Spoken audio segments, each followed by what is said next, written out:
আমার ছোট ইলিশ মাছ নামিয়েছিল ভাজি করার জন্য। আমি বললাম, কেন, ইলিশ পোলাও বানাই। যেই কথা সেই কাজ। প্রথমে লবণ, মরিচ এবং হলুদ দিয়ে ইলিশ মাছগুলোকে মাখিয়ে এক সাইডে রেখে দিলাম।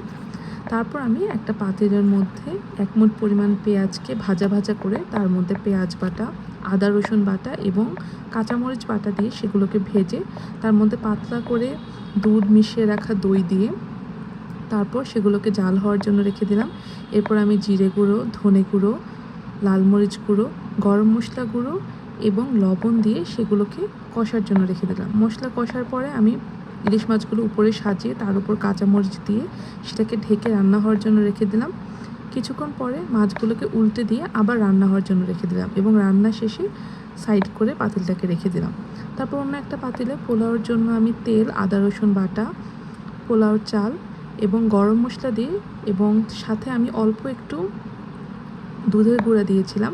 তারপর আমি এগুলোকে ভালোভাবে ভেজে তার মধ্যে চালের ডাবল পরিমাণ পানি দিয়ে একবার ফুটে ওঠার জন্য রেখে দিলাম।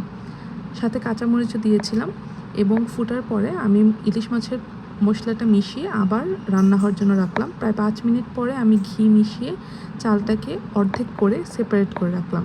তারপর অর্ধেক চালের উপর আমি ইলিশ মাছটাকে ভালোভাবে বিছিয়ে তার উপর আবার বাকি চালটা দিয়ে ভাপ হওয়ার জন্য রেখে দিলাম। এই সময় চালগুলো অর্ধেক সিদ্ধ ছিল, তারপর ভাপে বাকিটা রান্না হয়ে গেছে। তৈরি হয়ে গেলো খুবই সুস্বাদু ইলিশ পোলাও। আপনারা সবাই ট্রাই করবেন এবং লাইক, শেয়ার এবং কমেন্ট করবেন এবং আমাকে জানাবেন আপনাদের কেমন লাগে।